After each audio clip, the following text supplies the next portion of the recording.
నమస్తే, welcome to 99 TV. ఆంధ్రప్రదేశ్లో విశ్వ హిందూ పరిషత్ ఆట మొదలైంది.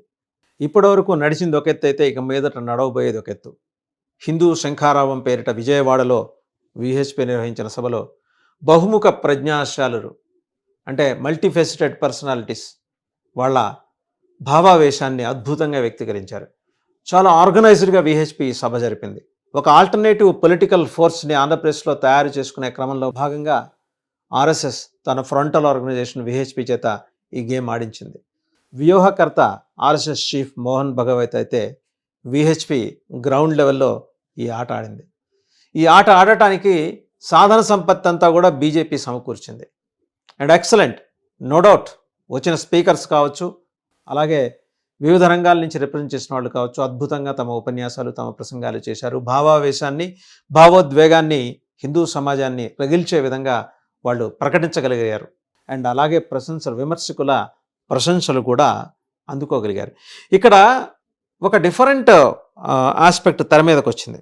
ఏంటంటే, ఇంతవరకు సినిమాల గురించి, సినిమాల్లో హిందూ ధర్మానికి, అలాగే హిందూ దేవీ దేవతలకు జరుగుతున్న అవమానం గురించి ఎవరు మాట్లాడలా.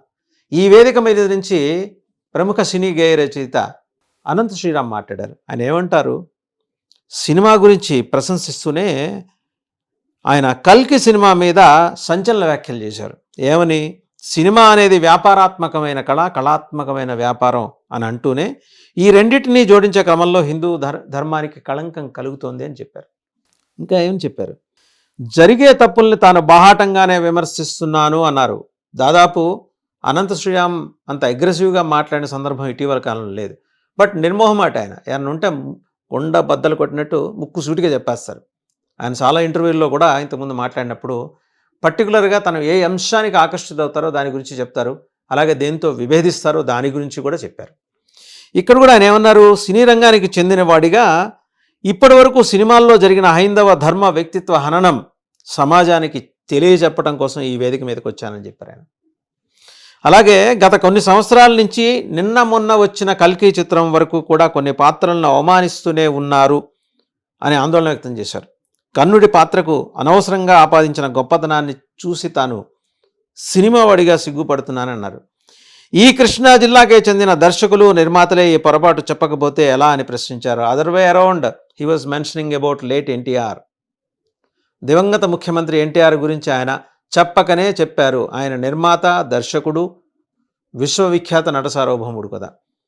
ఆయన ఏం చెప్పారు, ఆయన సినిమాల్లో దానవీర సూరకన్నలో కర్ణుడు అనే పాత్రని అసలు అమాంతం ఇలా లేపేసి చెప్పారు. దానికోసం ఆయన ఎంచుకున్న మాటల రచయిత ఎవరు, కొండవీటి వెంకటకవి కావచ్చు, ఇక ఇతరత్ర ఒక లెఫ్టిస్ట్ భావజాలం ఉన్న రచయితలు కావచ్చు. ఆయన సినిమాలకు ఎక్కువగా వారే రచనలు చేశారు. అలాగే దానవీర సూరకన్న పాత్రలో ఒక డైలాగ్ ఉంటుంది, దాదాపు 8 నిమిషాలు. ఎటస్ట్రెచ్ ఎక్స్టెంపోర్ ఎన్టీఆర్ చెప్పేది. కులము కులమంటివి, నీదే కులము, నీ తండ్రిదే కులము అనుకుంటూ ఎన్టీఆర్ చెప్పే ఒక డైలాగ్ ఉంటుంది. దాంట్లో ఒక యాంగిల్ తీసుకొచ్చి కర్ణుణ్ణి అమాంతం ఇలా పైకి లేపి చూపించే కార్యక్రమం. దుర్యోధనుడి చేత భీష్ముడిని నిందింపజేసే పాత్ర దుర్యోధనుడి పాత్ర. దుర్యోధనుడి చేత ఈ డైలాగ్స్ పలికిస్తూ కర్ణుణ్ణి 70mm చూపించే ప్రయత్నం జరిగింది. ఆయన చెప్పాలనుకున్నది అదే. ఒక ఔచిత్యం లేని పాత్రకి అంతగా విశేష ప్రాధాన్యం కల్పించి పౌరాణిక పాత్రల వైశిష్ట్యాన్ని దునుమాడే కార్యక్రమం ఎన్టీఆర్ సమయం నుంచే జరిగింది, అంతకు పూర్వం కూడా జరిగింది. అది కూడా ఈ కృష్ణా జిల్లాకు చెందిన దర్శకులు, నిర్మాతలే చేశారు. అంటే ఒక సటిల్గా ఆయన ఒక పాయింట్ లేవనెత్తుతున్నారు. అక్కడ హిందూ ధర్మానికి అవమానం జరుగుతోంది, కావాలని తొక్కేస్తున్నారు, ధర్మాన్ని అవహేళన చేస్తున్నారు పాత్రల చిత్రీకరణలో కూడా అని. అలాగే ఆయన అంటారు, కర్ణుడు ఎలా గొప్పవాడు అని అడిగారు ఆయన. నిండు సభలో ద్రౌపది వస్త్రాన్ని తీస్తున్నా మౌనంగా ఉన్న కర్ణుడు ఎలా గొప్పవాడు? కల్కి సినిమాలో అగ్నిదేవుడి ద్వారా వచ్చిన అర్జునుడి కంటే సూర్యుడి ద్వారా వచ్చిన కర్ణుడు గొప్ప అంటే హిందూ ధర్మం ఒప్పుకుంటుందా అని అడిగారు. భారతంలోనే కాదు, రామాయణం, భాగవతంలోనూ ఇష్టానుసారంగా పురాణాలను మార్చివేశారు, ప్రక్షిప్తాలు తీసుకొచ్చారన్నారు. అభూత కల్పనలు, వక్రీకరణలు చేస్తున్నా మనం చూస్తూ ఊరుకుంటున్నాం. చిత్రీకరణలో, గీతాలాపంలో ఎన్నో రకాల అవమానాలు జరిగాయని చెప్పారు.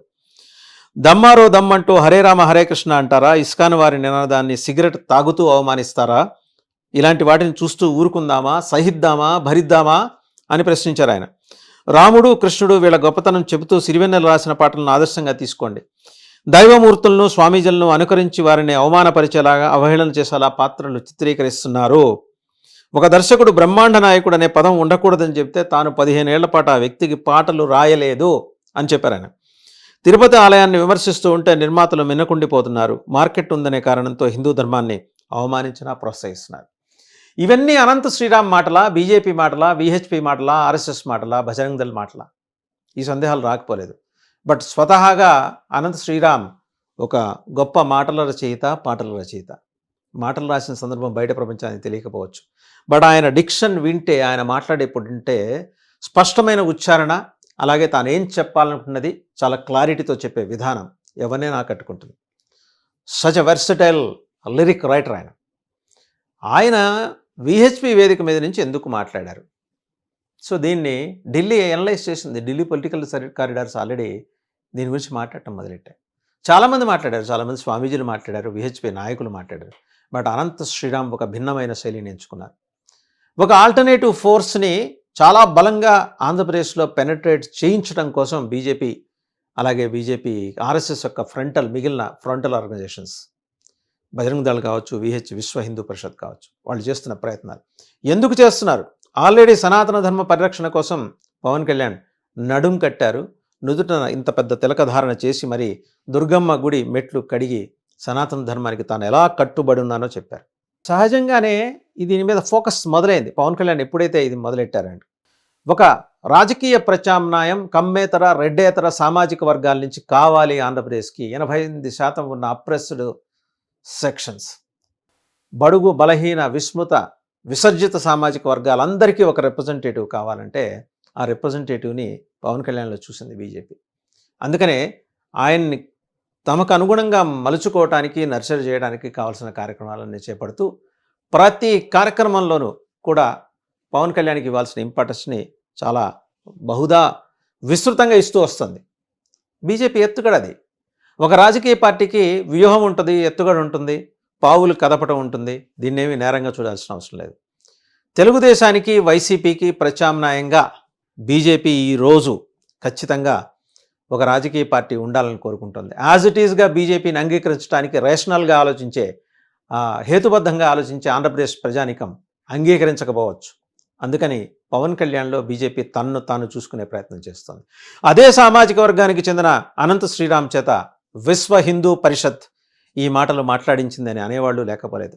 బట్ స్వతహాగా ఆయన ఇన్బోర్న్ క్వాలిటీ ఆయనలోకి ఉంది కాబట్టి, పుట్టుకతో వచ్చిన క్వాలిటీ, హిందూ ధర్మం పట్ల ఆయనకున్న ఆపేక్ష, ప్రేమ, అనురాగం, భక్తి, వాట్ నాట్ ఎవ్రీథింగ్, అవన్నీ ఆయన మాటల్లో వ్యక్తీకరించారు. బట్ ఒక విశిష్ట అతిథి ఆయన ఖచ్చితంగా విహెచ్పి శంకరరావానికి. ఇంతవరకు ఆయన ఎప్పుడు నేరుగా సభాముఖంగా మాట్లాడింది లేదు. సినిమా రంగానికి చెందిన వాడినైనప్పటికీ నిర్మోహమాటంగా ఎత్తి చూపిస్తున్నాను, ఈ పొరపాట్లు జరుగుతున్నాయి. పరోక్షంగా ఆయన ఎన్టీఆర్ పేరే ప్రస్తావించారు. దానవీర సురకన్న డైలాగ్స్ చూస్తే తెలుస్తుంది. అలాగే ఎన్టీఆర్ నటించిన మహాభారతం రిలేటెడ్ ఏ సినిమా చూసినా కూడా కర్ణుడికి విపరీతమైన ప్రాధాన్యం ఇవ్వటం. అన్యాపదేశంగా చెప్పాలనుకుంటుంది ఏంటంటే, కాపు సామాజిక వర్గాన్ని వివిధ రంగాల ద్వారా చైతన్యవంతం చేసి బీజేపీకి అనుకూలమైన వాతావరణం సృష్టించుకోవడానికి రాష్ట్రీయ స్వయం సేవక్ సంఘ్ ఆర్ఎస్ఎస్ తన ఫ్రంటల్ ఆర్గనైజేషన్స్, విహెచ్పి, విశ్వ హిందూ పరిషత్, బజరంగ్ దళ్ లాంటి ఆర్గనైజేషన్స్ ద్వారా వాళ్ళందరినీ ఆకట్టుకుంటుంది. అంటే ఏకీకృతం చేస్తుంది. కాస్ట్ కన్సాలిడేషన్, పోలరైజేషన్, ఒక దగ్గరికి చేర్చడం, ఇది తెలుగుదేశానికి లీడ్ చేస్తున్న కమ్మ సామాజిక వర్గాన్ని ఆందోళనలో పడేసిందనేది ఢిల్లీ నుంచి వెలువడే ప్రముఖ వార్తా సంస్థల అండర్స్టాండింగ్, వాళ్ళ అభిప్రాయం. నిజం అవ్వచ్చు, అవ్వకపోవచ్చు. ఎన్టీఆర్ తర్వాత 83 నుంచి ఈ రోజు వరకు ఏకఛత్రాధిపత్యంగా తెలుగు రాష్ట్ర రాజకీయాల్ని ఏలిన, శాసించిన కమ్మ సామాజిక వర్గానికి పవన్ కళ్యాణ్ రూపంలో బీజేపీ థ్రెట్ తీసుకురాబోతోందా అనే అనుమానం వాళ్ళకు వస్తుంది. ఇందుకు ఉదాహరణలు కూడా లేకపోలేదు. వారి అనుకూల మీడియాలో బీసీ సామాజిక వర్గాలకు చెందిన మంత్రులు, అలాగే దళిత సామాజిక వర్గానికి చెందిన ఎమ్మెల్యేలకి వ్యతిరేకంగా వస్తున్న కథనాలని ఈ ఢిల్లీ నేషనల్ మీడియా ఉటంకిస్తూ వస్తుంది. నిన్నగాక మొన్న ఒక తెలుగుదేశం పార్టీ అనుకూల మీడియాలో ఒక మంత్రి, బీసీ సామాజిక వర్గానికి చెందిన మంత్రి హైదరాబాద్లో కూర్చొని ఎలా సెటిల్మెంట్లు, దందాలు చేస్తున్నారు, తక్షణం ఆయన్ని ఓడబెరికేయాలి, ఇలాంటి కథనాలు. అలాగే ఒక 40 మంది ఎమ్మెల్యేలని వాళ్ళు ఫైండ్ అవుట్ చేస్తే 30 మంది బీసీ సామాజిక వర్గానికి చెందిన వాళ్ళు ఉన్నారు. బీసీలు కావచ్చు, ఎస్సీలు కావచ్చు, లేదా కమ్మేతర, రెడ్డేతర సామాజిక వర్గాలకు చెందిన వాళ్ళు కావచ్చు. ఇదంతా ఎనలైజ్ చేస్తుంది ఢిల్లీ పొలిటికల్ కారిడార్స్, ఇవన్నీ ఎనలైజ్ చేస్తున్నాయి. బీజేపీ కూడా అనలైజ్ చేస్తుంది. బీజేపీకి ఒక ప్రత్యామ్నాయం కావాలి, తమకు తాముగా ఆంధ్రప్రదేశ్లో ఎదగటానికి అవకాశం లేనప్పుడు పవన్ కళ్యాణ్లో తమను తాము చూసుకుంటూ అదే సామాజిక వర్గానికి చెందిన చాలామంది ప్రముఖుల్ని తమలో ఇముడ్చుకుంటూ మొత్తానికి ఏంటంటే గ్రౌండ్, బ్యాటిల్ గ్రౌండ్ ప్రిపేర్ చేస్తుంది. జమిలీ వస్తుందా, 2029 సార్వత్రిక ఎన్నికలు వస్తాయా? BJP action plan is very clear. VHP ద్వారా చాప కింద నీరులా బీజేపీ ఆంధ్రప్రదేశ్లో తన స్థానాల్ని పదిలం చేసుకుంటూ, సుస్థిరం చేసుకుంటూ ముందుకెళ్తోంది. ఇవాళ అనంత శ్రీరామ్ మాట్లాడారు ఈ వేదిక నుంచి. అదే రోజు వేరే వేదిక మీద నుంచి ఏబి వెంకటేశ్వరరావు మాట్లాడారు. ఇలా అంటే రకరకాల ఈక్వేషన్స్ని, పర్మిటేషన్స్, కాంబినేషన్స్ తోటి వస్తుంది. ఏబి వెంకటేశ్వరరావు కమ్మ సామాజిక వర్గానికి ప్రతినిధిగా మాట్లాడుతున్నట్టు కనిపించినప్పటికీ ఏంటంటే alternative force from Kamma community అనేది ఎస్టాబ్లిష్ చేయాలని బీజేపీ తాపత్రయపడుతోంది, ప్రయత్నిస్తోంది అనటానికి ఏబి వెంకటేశ్వరరావు గారు మాట్లాడిన మాటలే ఉదాహరణ. గడిచిన 8 ఏళ్ళుగా, rather we can say like this, Andhra bank పేరు తీసేసి దాన్ని యూనియన్ బ్యాంక్ ఆఫ్ ఇండియాలో మెర్జ్ చేసిన తర్వాత ఆంధ్రా బ్యాంక్ గురించి మాట్లాడిన వాళ్ళు లేరు. ఏబి వెంకటేశ్వరరావు మాట్లాడారు, దమ్ముంటే ఆంధ్రా బ్యాంక్ని పునరుద్ధరించండి అన్నారు. సో ఇలాంటి వాయిసెస్ ఇంకా పెరుగుతాయి.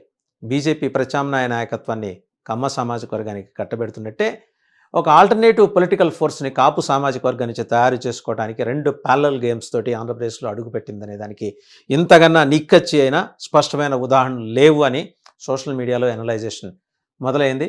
And Delhi is very keenly watching the AP politics.